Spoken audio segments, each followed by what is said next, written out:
Hi, this video is sharing a Facebook note that I wrote last year, and what's being said here is very important, and people do need to get alert to the information and also the opportunities that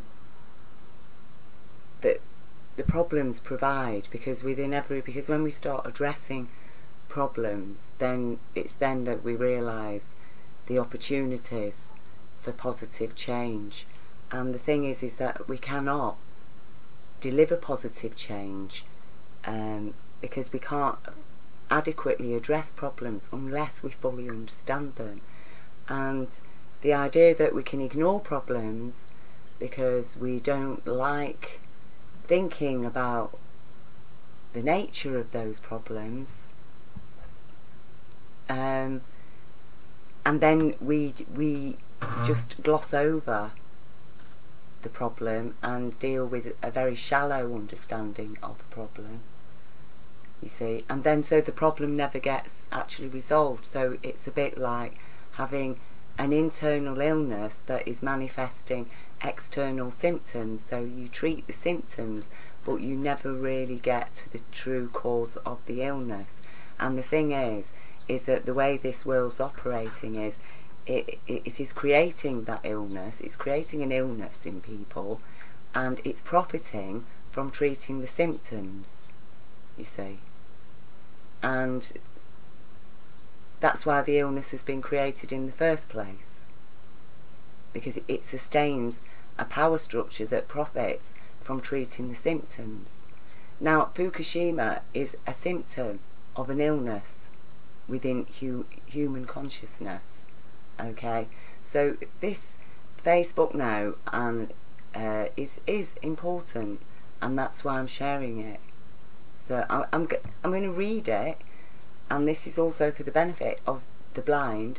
Both my grandparents were blind. I've got a friend who's only very, minimal, partially sighted, and it's important that everybody is included in the message. So this Facebook note is titled "Erasing the Nightmare, Fukushima and Beyond."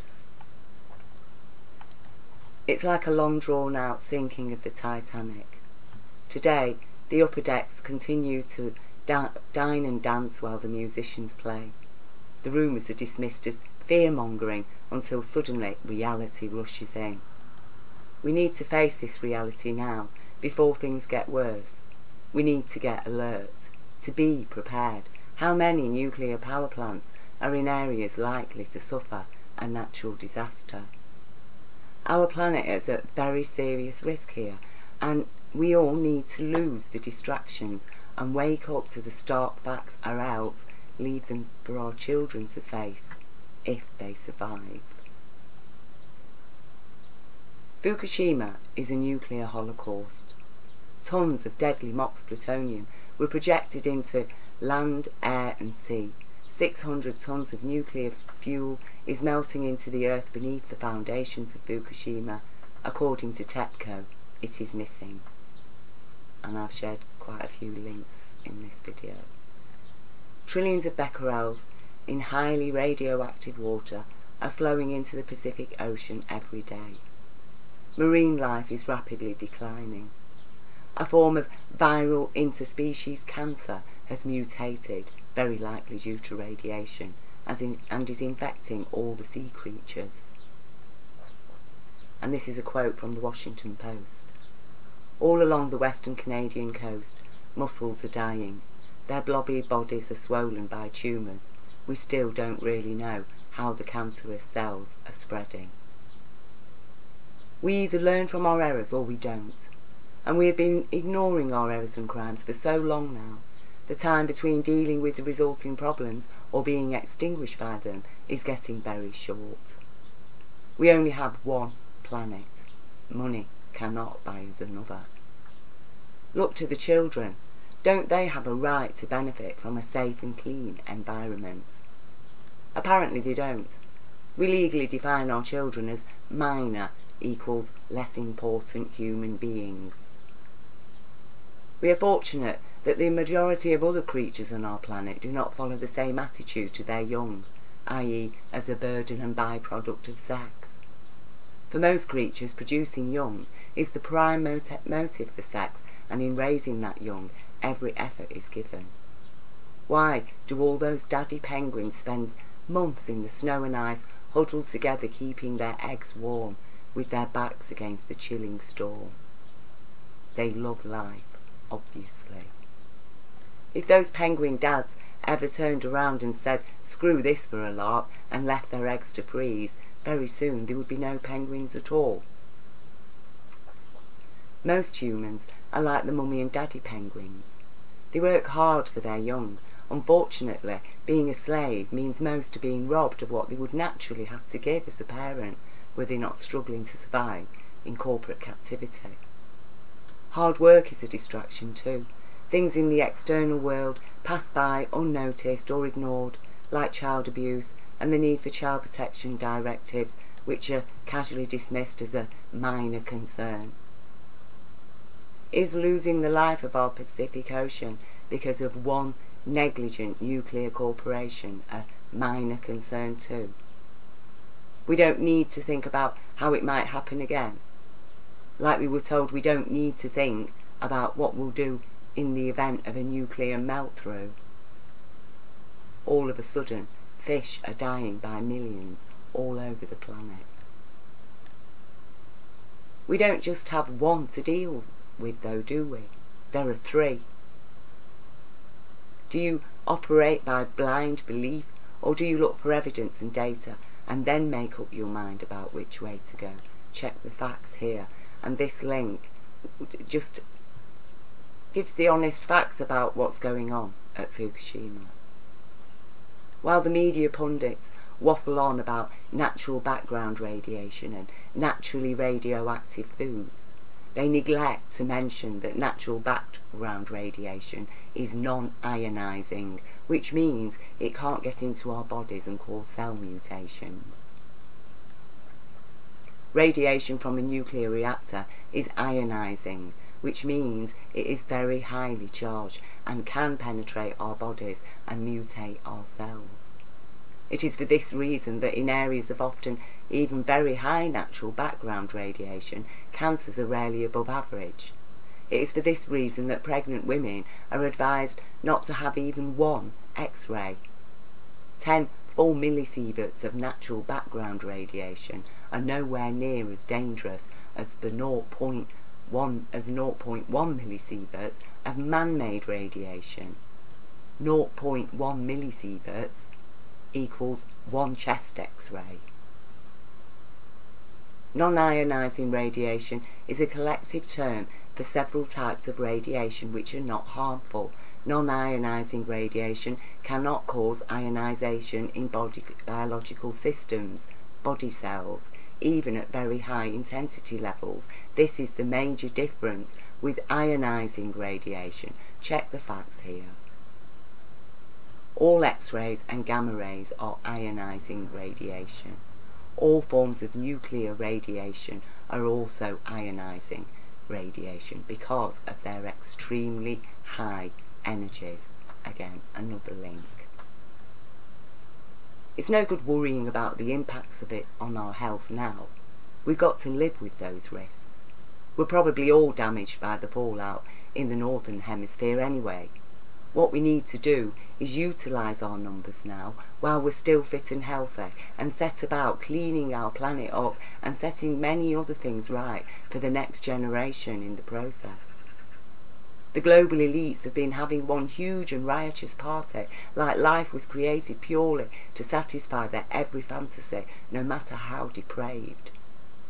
They decided it's time for a cull, because they're so stupidly blinded by the powers of their own successes through a history of committing crimes with impunity and profiting from them. They are, like Dorian Gray, the paintings of their history have not forgotten the rot.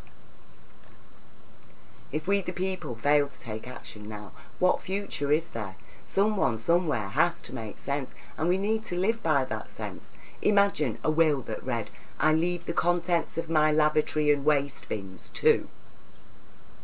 What genuinely loving parents would leave this mess for their children to inherit? What genuinely loving parents would tolerate the rule of powers that label their children minor and deny them child protection directives? What genuinely loving parents will quietly relinquish their health service and human rights? When parents are not free, it is very difficult to give genuine love to our children.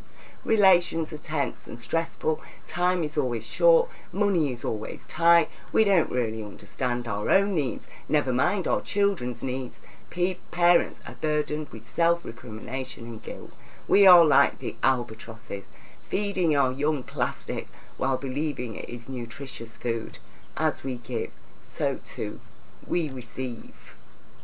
And this is just an abomination, really, but this is what's happening.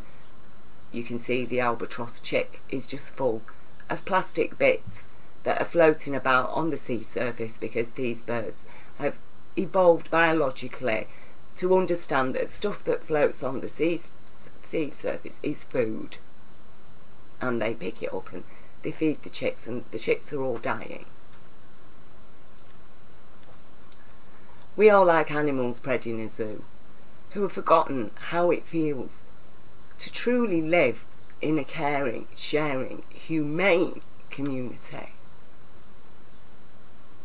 Fukushima is an issue which needs to unite us all, because nuclear power is a serious threat, not just to our own health but to all the life on our planet. Children are most at risk to the long-term damages.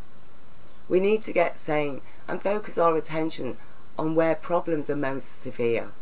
Fukushima is severe. The issue between Palestine and Israel is severe. The banking crisis is severe. The issue of extremism in every faith and culture is severe. The issue of child abuse in every form is most severe of all. So let's start with the last on the list, the child. She has a right not to be judged inferior. He has a right to trust adults as caring and protective. He has a right to justice.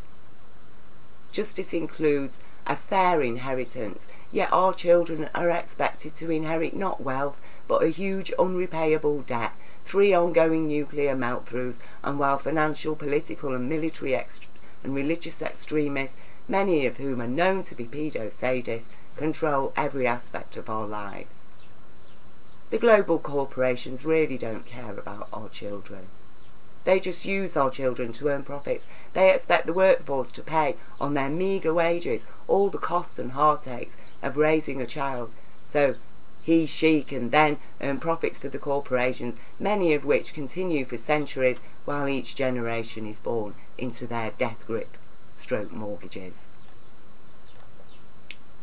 People have forgotten the question, why do I need to be in a lifetime's debt to a bank just so I can have a home? Such is the psychological slavery. People feel privileged to be granted that burden of debt. Will our children feel privileged to be granted the burden of Fukushima? Do the children of the Middle East feel privileged to inherit the affliction of depleted and enriched uranium? We need to finally accept this is no patriarchy. We're living under the rule of an oligarchy equals tyranny, because the oligarchy could not exist without toppling the matriarchy, and once the matriarchy is crushed, so too is the patriarchy. One cannot exist without the other. What kind of intellectual / intelligent species crushes its own mother and father? Only a species attacked by the psychologically deranged who feed like parasites of the human body and our planet. Our blood and sweat is their money, and we do not owe them a single penny. It is they who owe us and our children. There's work to be done fixing our planet. Jobs galore. We just need a fair day's wage. We just need job security. We need our rights to live with dignity and respect. We just need time for our children. We just don't need nuclear power, not in its present form. We need the debt erased and money to flow now toward repairing, healing our planet and re-educating our societies. The war games need to end. Until we rise up, Until we start asking pertinent and rational questions, the risks will just get higher and higher. There will be no change. Our working hours will continue to be wasted on producing crap and eating and drinking crap while watching and wearing crap and living crap, if we've not been made permanently redundant and left to starve because we're condemned as useless eaters. Fortunately, there are humans involved in running the corporations, and until people ask, it is unlikely they will realise the need for radical change in face of their own created radical problems, because really they are all just following orders too, orders that began decades before they were born. No one really feels responsible until they accept they are and need to be responsible. The mother has given birth, the father time has come. Son, be a dad. Be like your real dad, the one the oligarchs have buried alive, the dad who won't stand for nonsense, the dad who is wise enough to know what he believes and to believe what he knows, the dad who is sure, the dad who calls a spade, the dad who delivers justice to a child, the dad who cares, shares, loves and protects, the dad who wants his children to be the very best they can be, the dad who loves and respects a mother and a sister and a brother. It's a long way to Tipperary, the soldiers once sang on their marches into World War. And today, it's not a long way to anywhere. Our world has grown smaller as the oligarch powers have grown bigger. And this is why just one corporation can destroy an ocean and then blame it on humanity. As if humanity ever had a choice. We do have a choice we need to give to ourselves, the choice to do something, to say something, to feel something. Do we choose to take courage and find strength and face the troubles in life for the sake of the child? That is the choice. It is the choice Daddy Emperor penguins make every year.